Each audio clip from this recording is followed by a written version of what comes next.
I never should have opened that envelope. It was the night of October 30th, the night before Halloween, when I found it sitting on my doorstep. No return address, no name. Just my full name written in perfect black ink, and a faint wax seal shaped like a screaming face. I thought it was a Halloween prank. My neighbors loved pulling that kind of thing. But when I opened it, it wasn't a prank. It was an invitation. You are cordially invited to the Hollow Creek Gathering, October 31st, midnight. Come alone. That was it. No location, no directions, just those words, and a faint dark stain at the bottom. I didn't realize until later that it was dried blood. That night I couldn't sleep. Every time I closed my eyes, I heard whispering, faint voices repeating my name from somewhere outside my window. When I looked, there was nothing there. Just fog, and the dark outline of the woods behind my house. The next morning I threw the letter away, told myself to forget about it. But when I came home that evening, it was back. Same envelope. Clean, unopened, waiting on my porch. And this time, there was something else. A hand-drawn map, leading to a place I hadn't thought about in years. Hollow Creek. An abandoned neighborhood that burned down decades ago. I should have thrown it away again, but curiosity is a dangerous thing. At 11:30 that night, I grabbed a flashlight and followed the map. The air grew colder with every step. I heard water dripping somewhere, even though the creek had been dry for years. By the time I reached the bridge, I realized I wasn't alone. Figures stood across the creek, dressed in old-fashioned clothes, faces pale and motionless, each one holding a candle. One of them, a tall man in a black coat. He smiled and said, in a voice that didn't sound human, "You came. The others will be pleased." He turned and walked toward the ruins of the old town. The rest followed, except one. A woman stayed behind, standing in the fog, head tilted slightly. "You shouldn't have come here. Once you see us, you never leave."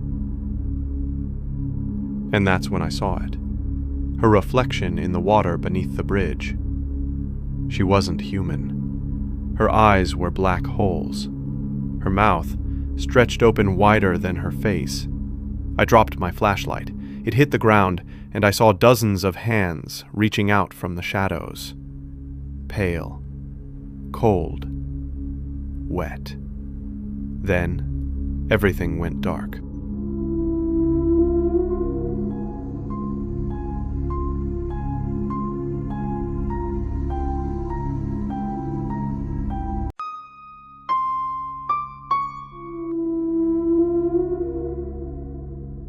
When I woke up, everything was silent.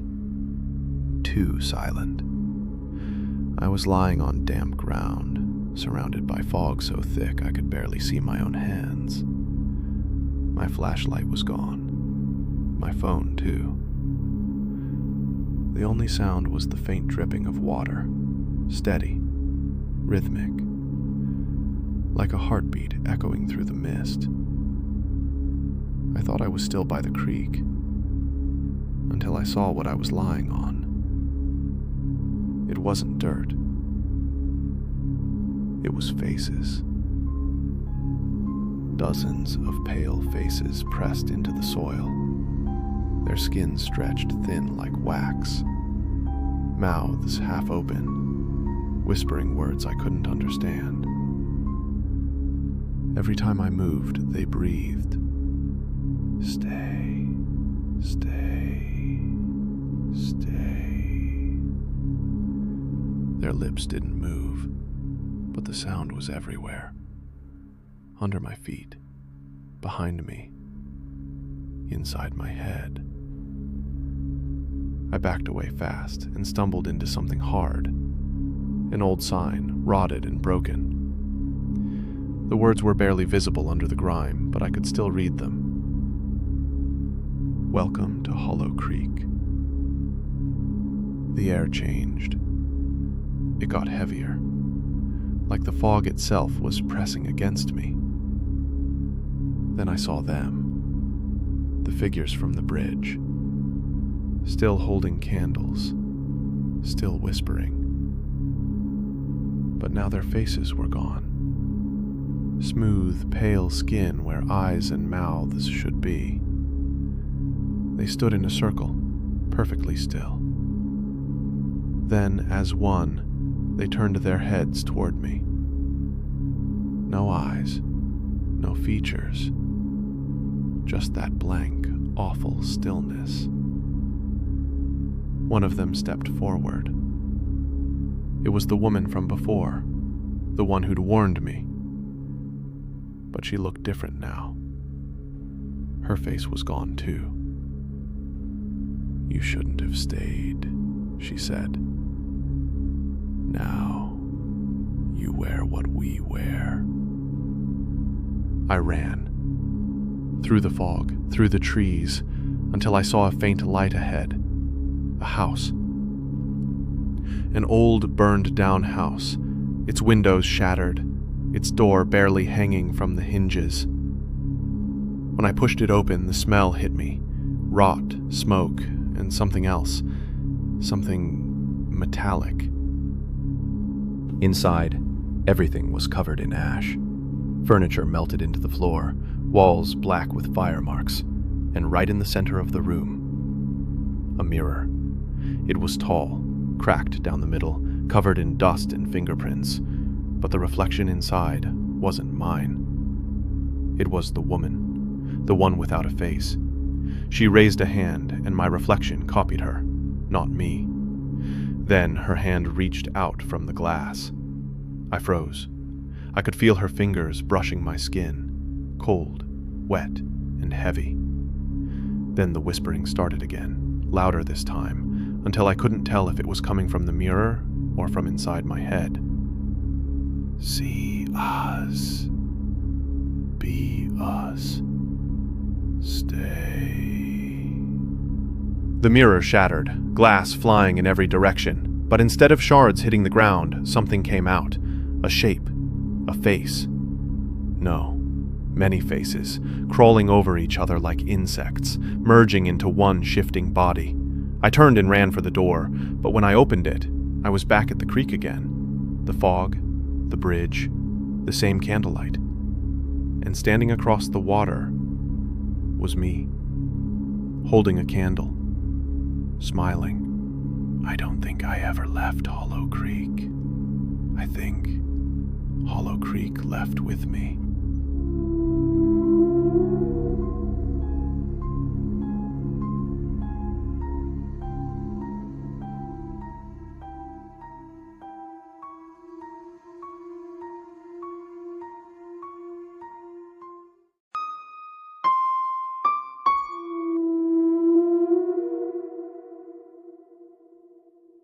When I ran, I thought I escaped, but Hollow Creek doesn't let anyone go.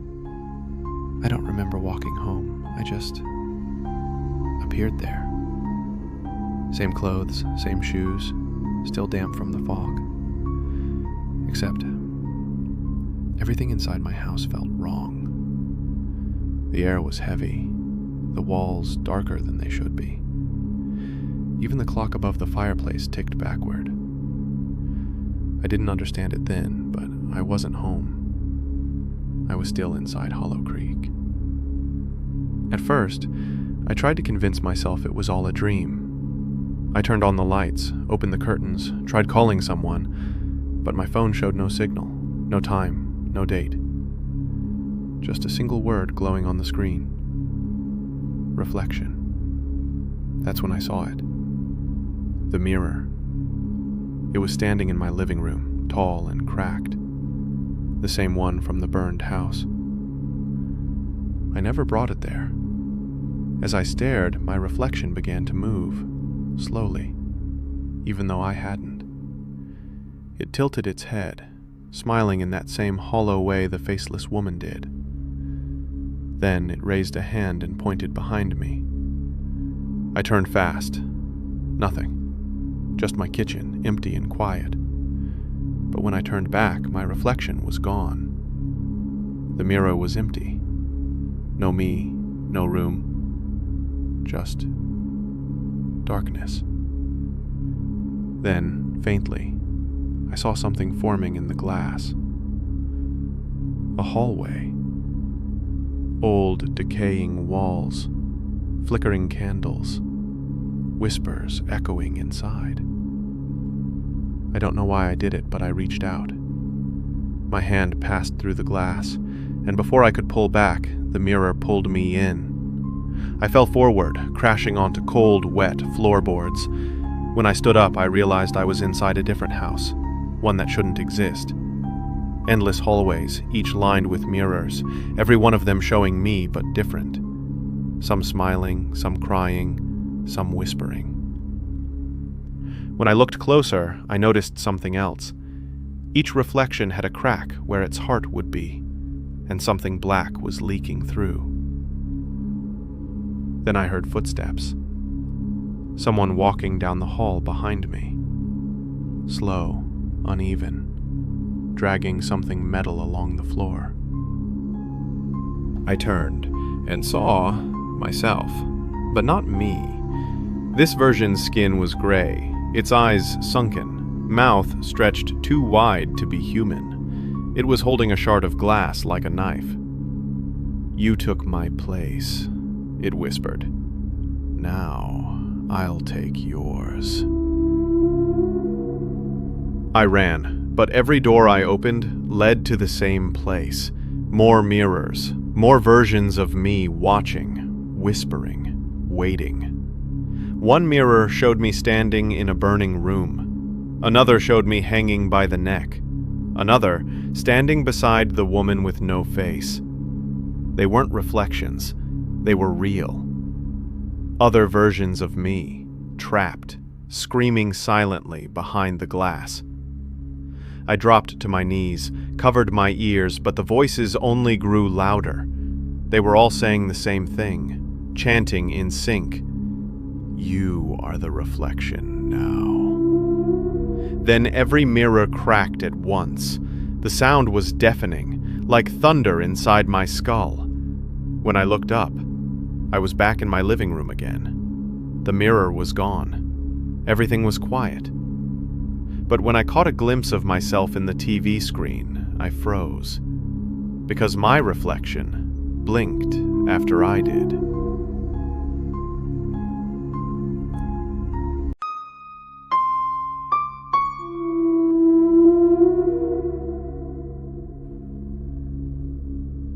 Silence can drive you insane. And now, it's all I can hear. When I woke up, everything was quiet. Too quiet. My house looked normal. My furniture was where I left it. But the world had no sound. Not the wind, not the hum of my fridge, not even my own breathing. I screamed, clapped, broke a glass, but there was nothing. Just emptiness. Like the world had stopped existing. Then I saw it. Every mirror in my house, every reflective surface, had been covered. My bathroom mirror, my TV, even the windows, all draped in black cloth. And I don't remember doing it. I pulled one down. The silence got heavier, like the air thickened inside my head. And that's when I saw her. Not me, her. A room. dimly lit, and a woman sitting in a chair with her back to me. Long black hair, still. Listening. I leaned closer. Her head turned slowly toward me. Her lips moved. No sound came out, but I knew exactly what she said. You shouldn't have hurt us. Then, crack. The mirror split in half. I jumped back, heart pounding, but something moved in the hallway behind me. I couldn't hear it, but I could feel it, like pressure in the air, like something alive without breath. I ran toward the door and yanked it open, but outside wasn't my street. It was Hollow Creek. The fog was thicker now, candles flickered in the distance, and those things were standing there again. The faceless ones. Only this time they didn't whisper, they just stared, motionless, watching. One of them raised its hand and pointed at me. Another stepped forward, mouth open wide, but no sound. And then it all changed. The silence snapped. A deep hum shook the ground like the earth itself exhaled. The candles went out. The fog vanished. And standing right in front of me was the woman from the mirror. Her mouth opened wider and wider until it split her face. Still no sound, but I could feel the scream vibrating inside my skull. You brought the silence with you, she mouthed. Now it stays. I ran inside, slammed the door, covered my ears, but it was useless, because when I looked around, every wall in my house had become a mirror, and in each reflection, I saw myself screaming, silently. And behind every version of me, she was there, smiling, waiting. I don't remember what real sound feels like anymore. But sometimes, when I close my eyes, I can still hear the faint echo of my own voice, trapped somewhere inside the glass. You can run from Hollow Creek, but you can't hide from its eyes. When I woke up, I wasn't sure how long I'd been asleep, or if I'd slept at all. The world around me looked the same, yet wrong. The walls were still mirrors. Every surface still reflected me, hundreds of me, all standing, breathing, watching. But something was different now. They weren't copying me anymore. They were waiting. I took a step forward, and the reflections didn't move. Their eyes, my eyes, followed me, but their bodies stayed perfectly still. Then one of them smiled, and another, until every reflection in every mirror was smiling, except me. That's when I knew something was coming. I ran, but the hallway twisted endlessly, a maze of glass and darkness. Every corner led back to where I started. In one reflection, I saw the burned house, in another, the foggy bridge, and in another, the faceless woman standing beside me. But when I turned, no one was there. Just my shadow, stretching across the floor. Then my phone buzzed. The screen lit up with a single word. Listen. The mirrors began to hum. Soft at first, like a heartbeat trapped inside the glass. Then louder, vibrating the air. The reflections started moving again, but they weren't me anymore. Each one had its own rhythm, its own expression, its own life. They whispered in unison, mouths moving silently, eyes fixed on me. You looked too long. Now we look back. The mirror in front of me rippled like water disturbed by breath. From within, dozens of pale hands pressed against the glass, scratching, pushing, desperate to get out. Cracks spread like veins. Then, everything shattered. But nothing came through. Only silence. Deep. Cold. endless. When I looked again, the mirrors were empty. No reflections. No me. Just a figure in the distance, facing away. She looked exactly like me. Same clothes, same hair. But when she turned, her eyes were black, and her smile too wide to be human. She raised her hand slowly, and even though I didn't want to, I mirrored her. Our palms met, and the world inverted. Now, I'm on the other side. I watch from inside the mirror. The house is quiet again. Peaceful. Still. People walk by sometimes. Travelers, hikers, those who don't belong here. They glance through the window and freeze because they think they saw someone watching. Maybe they did. Maybe Hollow Creek found them too. Every mirror is a window, and every reflection is waiting for its turn. The house on Hollow Creek never lets anyone leave.